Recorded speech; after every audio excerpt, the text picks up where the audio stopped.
Welcome to The War. From Boise, Idaho, this is your host, Adam Graham.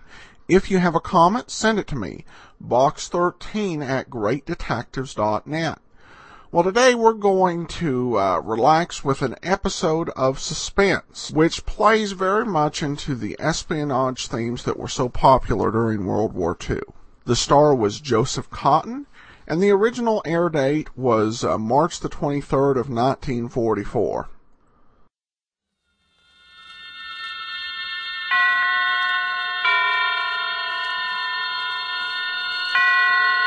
Roma Wines presents Suspense.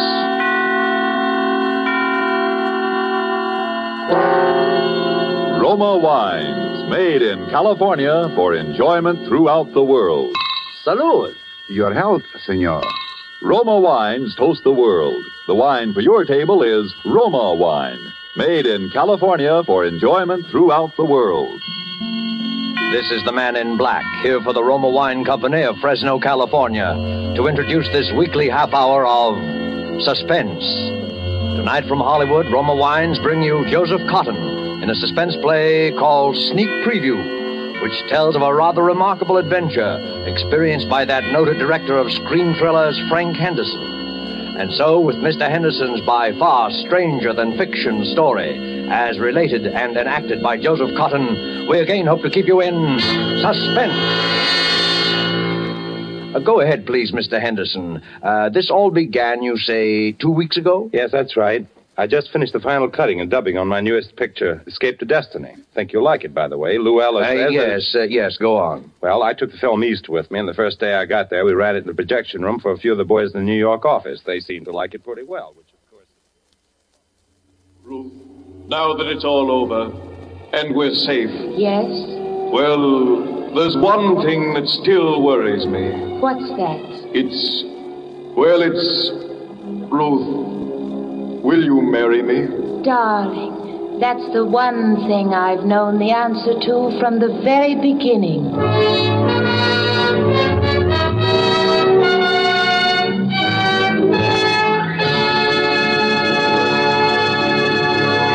Well, boys, there it is. Frank, it is but terrific. It's the best picture you've ever made. Oh, it's great. Hitchcock will absolutely quit. No kidding, you really think so? I do, Frank, honestly. I think it even tops Perilous Journey. Definitely. And it's solid box office, Frank. Solid. Well, it's all yours, boys. I can't think of anything more to do to it. We might lighten the music a little under that scene of the wine cellars. I'll get it. Hello? Who? What does he want? Okay, put him on. Hello? Yes, this is Frank Henderson. Who? I don't think I know any Captain McNeil. Oh, well, may I ask why the chief of the Security Bureau wants to... I hope there's nothing wrong. I see. All right, I'll be there. Who was it, Frank? Somebody at police headquarters. Police headquarters? What's he want? That's what I'd like to know.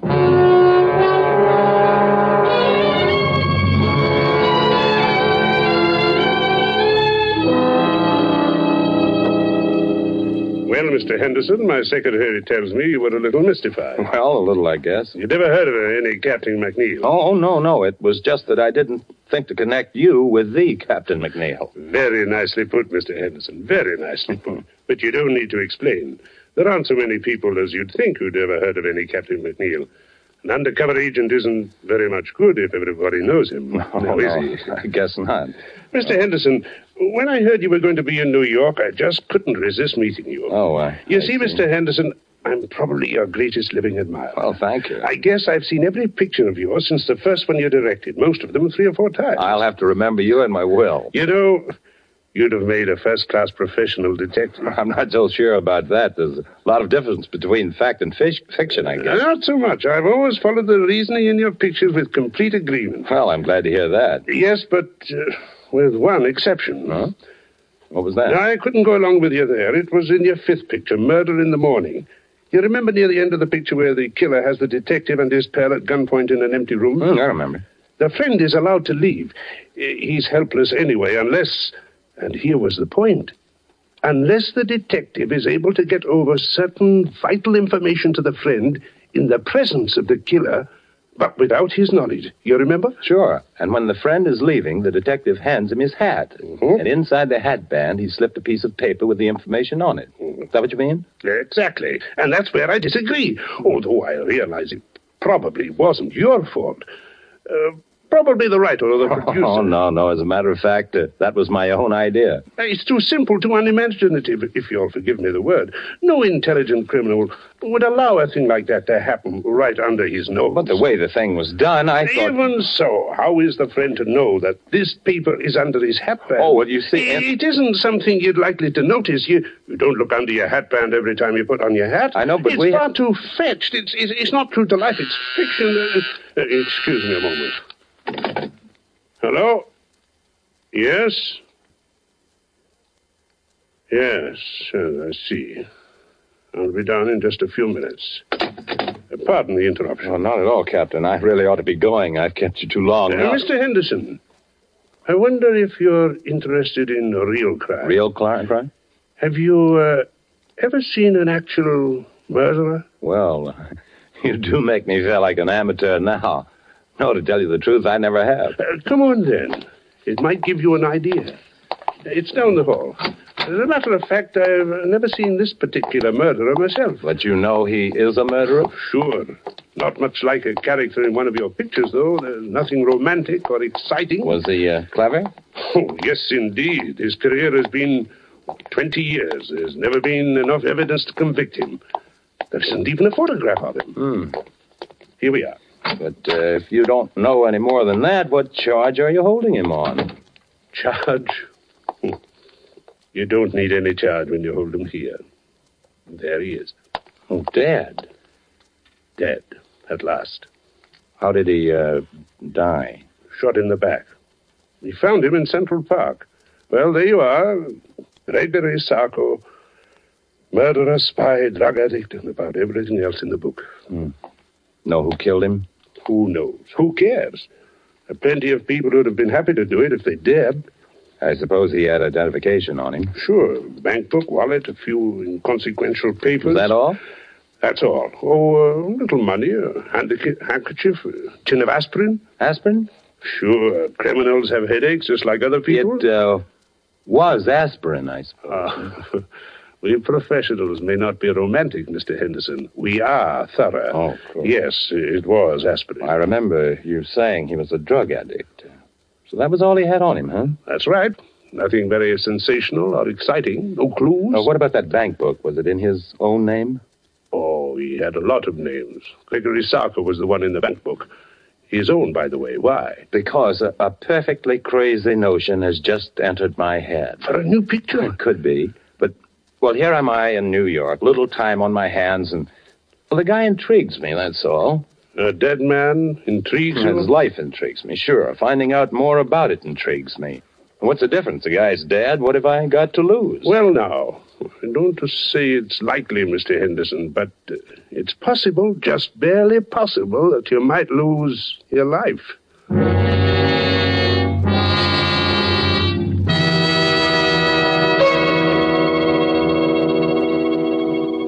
To change from a mood of suspense to one of carefree gaiety, let us wish ourselves away to Havana, Cuba, seated at a table in the fashionable Hotel Nacional de Cuba. Near us, a group of Cubans are entertaining an American visitor. Our American has just remarked that in point of great enjoyment, the Cuban rumba is one of America's most delighting imported dances. And then, raising his wine glass, the Cuban host responds, "Then we have perhaps discharged some part of our debt to you Americans for this wonderful tasting wine that gives us such great enjoyment. It is wine that Cuba imports from your faraway California. It is Roma wine." Americans didn't have to wait for wine connoisseurs of other lands to discover the greatness of California's wine districts, the superb quality of Roma California wines. So many millions made this discovery for themselves that Roma wines have long been America's largest selling wines. But these millions discovered something more. In Roma wines, they discovered an easy, inexpensive way to increase the delights of daily living. Yes, millions have discovered that Roma wines is a beverage on the table, and when used in entertaining, add charm of a special and wholesome kind. I told you Roma wines cost little. That's because here in America you pay no high import duty, no expensive shipping charges. Two Roma wines are made in Roma's own wineries in the heart of choice California vineyard districts. So cost to you is only pennies a glass for ROMA, Roma wines, made in California for enjoyment throughout the world. And now it is with pleasure that we bring back to our soundstage Joseph Cotton as movie director Frank Henderson and Robert L. Richards' sneak preview, a tale well calculated to keep you in suspense.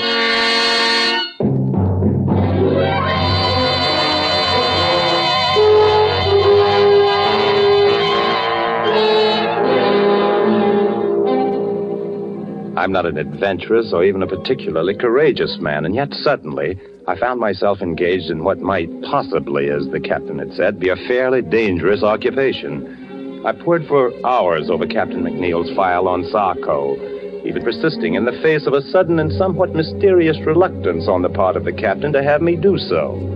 The next thing I did was to inquire at the bank, which had issued Sarko's bank book, and found out exactly nothing. I was pretty discouraged and about ready to quit when I went back to my hotel that evening.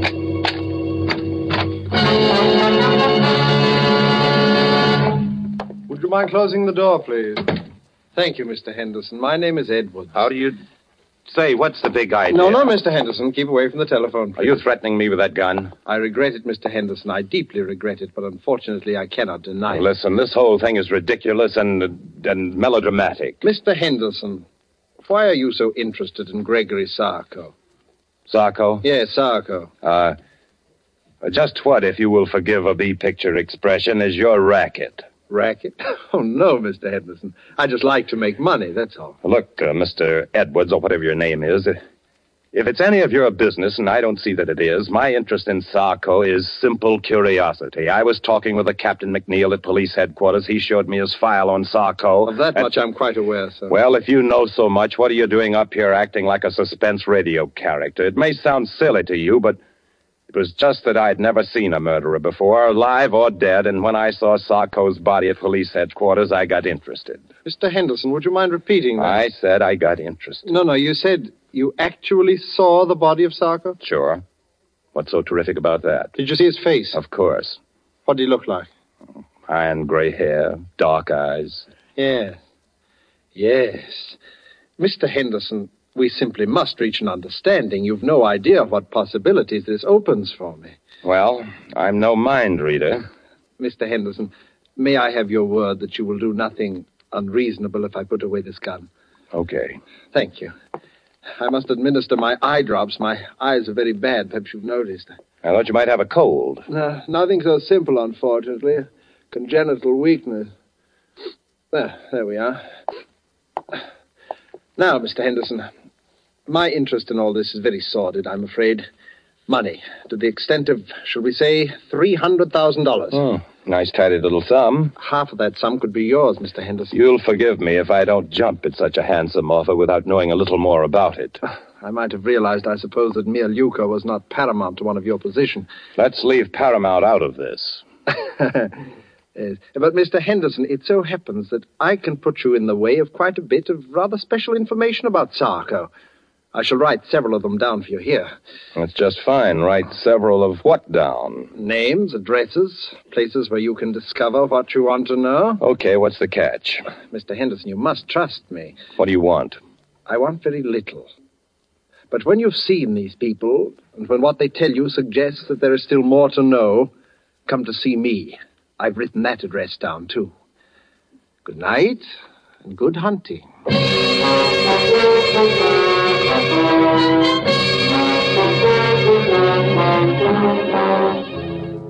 Well, by this time I was so obsessed with the thing that I actually set out to follow the itinerary of the rather sinister Mr. Edwards to the very letter. There was a man serving a life term at Sing Sing. His name was Coletti. Well, it didn't used to be so healthy to talk about Sarko, but seeing he's dead, yeah, I know him pretty well. Did you ever do any business with him? Yeah, we had one little deal. He helped me in some business I had with Senator O'Malley. Do you remember him? He was chairman of the Foreign Affairs Committee during the disarmament conferences after the last war. That's right, until 1927. Was that the year you and Sarko had your business with him? Oh, that's right. That was the year he was assassinated, wasn't it? Yeah. It was quite a coincidence, Mr. Henderson. Quite a coincidence.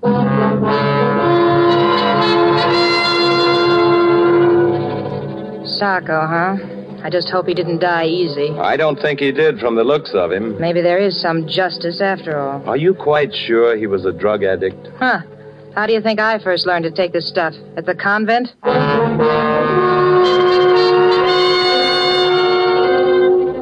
Yeah, there is one guy who might talk. I never seen him, but they called him Eddie the Greek. He used to hang around Doyle's gambling place.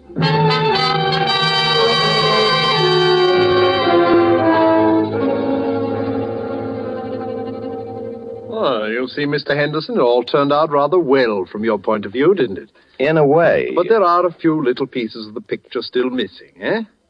You see, that's why I dared hope that you'd come back to see me. That's fine. What about Eddie the Greek?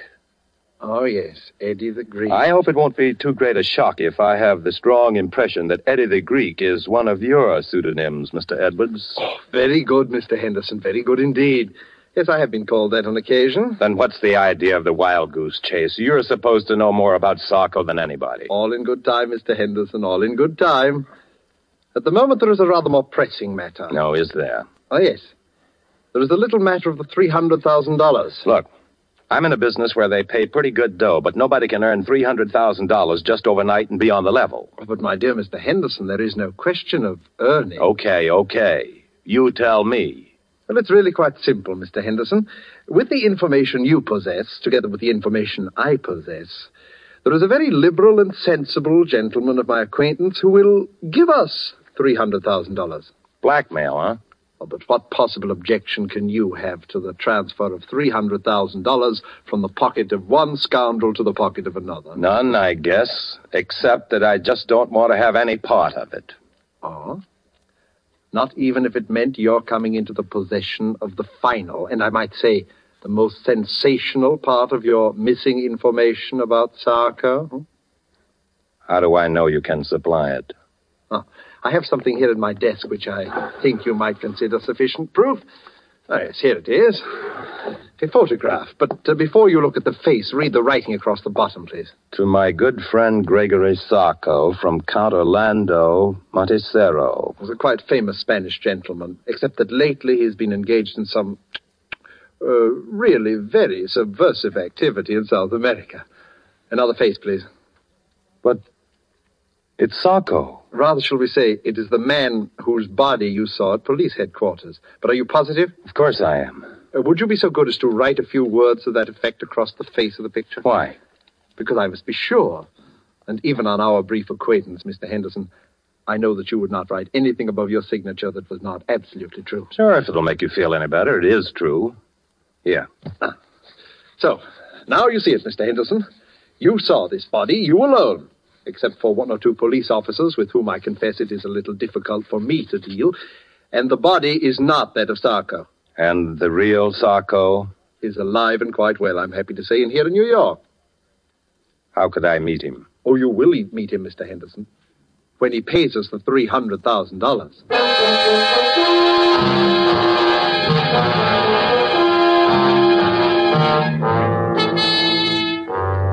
By this time, I had to go through with it. I could see the whole thing on film. What a thriller. I left everything in the hands of Mr. Edwards. A meeting was arranged, a hotel room, the hour 8:30.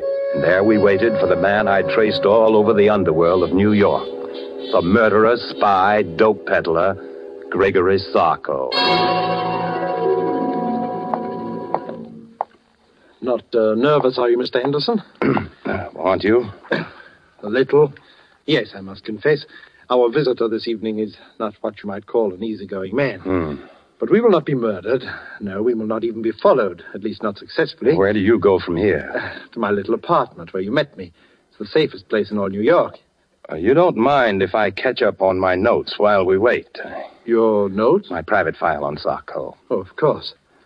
You know, Mr. Henderson, sometimes I fear that you might think that I've not been quite as candid with you in this matter as I might. Well, there are one or two little things, aren't there? Your own connection with Sarko, for instance. Naturally, but I honestly believe that once you just... Will you stand by the door, please, Mr. Henderson? Open it when I give you the word. Do you have to point that gun? But there will be no shooting. This gun is just in case. You may open the door now, Mr. Henderson. Come in. Good evening, gentlemen. Captain McNeil. Surprised to see me? Naturally he is. When an appointment has been carefully arranged for Mr. Henderson to meet the arch-criminal Sarko, and when that arch-criminal turns out to be none other than the illustrious Captain McNeil, naturally. Oh, I sort of wondered how you managed to get yourself a part in this little drama, Mr. Henderson. Now I know. Well, would you mind awfully explaining it to me? If I were to tell you that I am not Sarko, but rather that your confederate, Mr. Edwards, is Sarko, would that help? Oh, I'm truly sorry, Mr. Henderson. It seems my fate to be forced from one deception to another. Then you are Sarko. In a word, yes. You see, Captain McNeil would scarcely have acceded to my request if he'd not feared that a third and highly respectable party were also privy to our little secret. After all, there would be ways of dealing with Sarko, but a well-known motion picture director, that would be another story. By the way, Captain, did you bring the money, please? I did.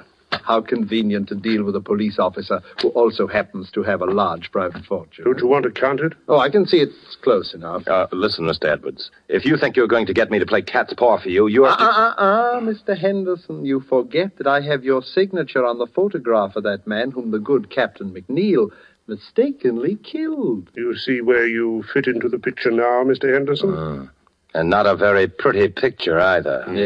Yes, it would be most inconvenient for Captain McNeil if it were known that he had accidentally liquidated the good Count Montresero, even though from a patriotic standpoint it is undoubtedly an excellent thing that he did.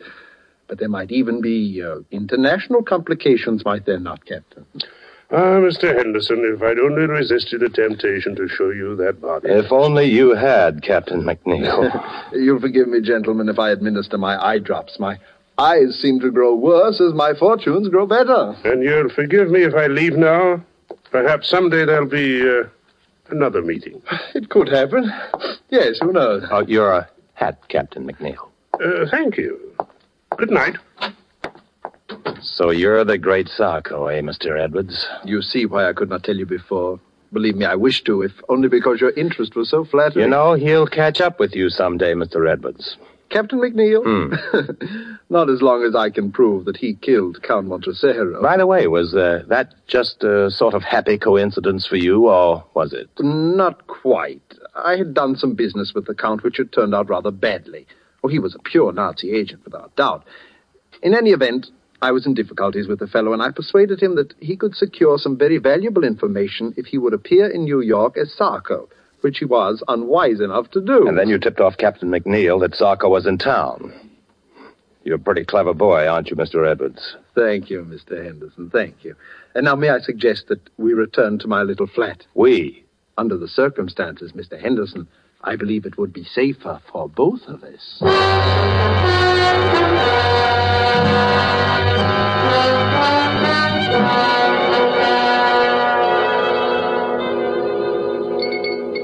Do you like your drink, Mr. Henderson? Oh, it's very good, thanks. Mr. Edwards, I do wish you'd put that gun away. Oh, yes, the gun. Mr. Henderson, I've been trying to think of a way out of this dilemma all evening. I would have liked to spare you this last little deception. What little deception? I'm going to have to kill you. Oh. I am sincerely sorry. You've been a most pleasant companion, but knowing as much about me as you do... May I finish my drink, please? Oh, but certainly. And now, if you'll excuse me for a moment, my eye drops are in my coat in the hall. Oh, by the way, it's useless to try to escape, Mr. Henderson. This is the only way out, and the windows are barred with steel shutters. Thank you for the information. Edwards! Edwards! Dead. Captain McNeil. I take it that someone has just liquidated our friend Sarko, or Edwards, as you prefer. So it would seem. Did you see it happen? No. Did you have much trouble finding your way here? None whatsoever, Mr. Henderson. I'm afraid I have a little confession. You don't need to. But I do. You remember the matter of the information on the piece of paper slipped under the hatband? The thing in your picture that I disagreed with? I remember. I apologize. It's a highly practical device. Highly practical. Well, perhaps it wasn't made clear enough in the picture that the paper was rolled up into a little hard ball. I suppose it hurt your head when you put your hat on. It did. And I found the address of this place when I removed it. You'd make a fine detective, Mr. Henderson. By the way, how much have you known? You know, I'm kind of surprised myself. Quite a lot, as a matter of fact. You knew about the body I showed you? Well, I was pretty sure it wasn't Sarko, a drug addict who takes the precaution of carrying aspirin for his headaches, would certainly carry his favorite drug, too. I used that in a picture once myself. Don't you remember the blue canary? So you did now, so you did. I should have remembered. And I suspected Edwards because of the eye drops. There was nothing the matter with his eyes. His particular brand of drug works on any mucous membrane, including the eyes. Mr. Henderson, you're all right. And, just what are your immediate plans? Well, I'd kind of like to get out of here. Now, what about the money and the photograph? Don't let it worry you. The money and the photograph are safe. I kind of thought so. And I suppose we can safely leave to the regular police force the question of who killed Sarko. I think we can. If I knew who, I'd sort of like to thank him. He did save my life, you know. And if he knew you, I'm sure he'd want to thank you as well, because, in a way, you also saved his life.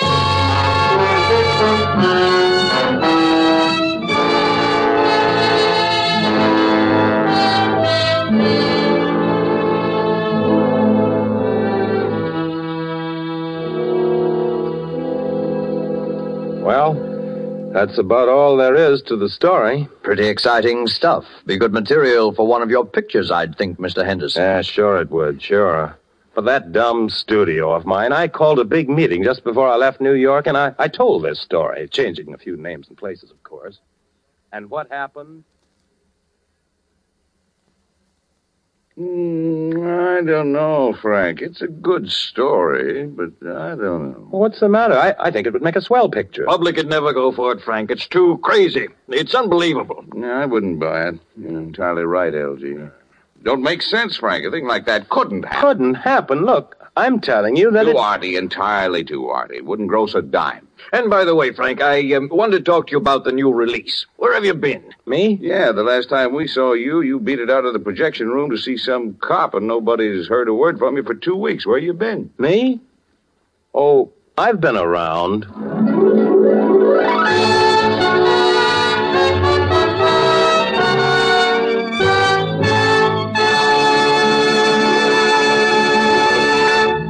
And so closes Sneak Preview, starring Joseph Cotton, tonight's tale of Suspense. Joseph Cotton, star of the Lockheed America Ceiling Unlimited, appeared by courtesy of David O. Selznick, and will soon be seen in the all-star Selznick production, Since You Went Away. Did you know that these Roma Wine suspense dramas are setting a record for the millions of delighted listeners they are attracting? We want you to feel that by tuning in the suspense program every week, you can count on real radio enjoyment. Well, in just as dramatic style, the popularity of Roma wines is also record-breaking, because Roma wines are by far America's largest selling wines. Millions make sure of great wine enjoyment simply by asking for Roma wines. Here's something else these millions have discovered. You don't need fancy glassware or a special occasion to enjoy these zestful, taste-delighting Roma California wines. Roma wines possess lip-smacking flavor and zest because they come from Roma Wine's own wineries, right in the heart of the magnificent California wine grape districts. And you can enjoy them as a daily delight, because the cost is only pennies a glass. Ask for R-O-M-A, Roma Wines, made in California for enjoyment throughout the world. This is Joseph Cotton. It's a great pleasure to join forces with this really excellent company whose business and pleasure it is each week to keep you in suspense. I know you'll want to be listening next week, as I will, when Sonny Tufts will be your star. Suspense is produced and directed by William Spear. Next Thursday, same time, you will hear Sonny Tufts in Suspense. Presented by Roma Wines, made in California for enjoyment throughout the world.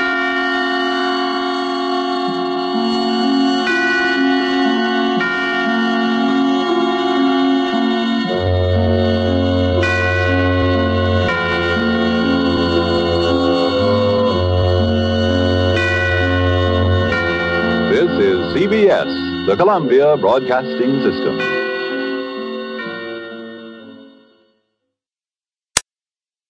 Welcome back. Well, in terms of the writing, it was probably one of the more clever stories we've heard. I particularly love the kind of in-jokes relating to actors on Suspense and joking about Paramount. Cotton turns in a solid performance. Of course, he'd be known later for his post-war work in The Third Man. That will do it for today. If you have a comment, email me, box13@greatdetectives.net. I welcome your story or that of loved ones who served during World War II. Ken Curlin provides our opening theme music, kencurlin.com. I am your host, Adam Graham. This series is provided as a service of the Great Detectives of Old Time Radio, greatdetectives.net.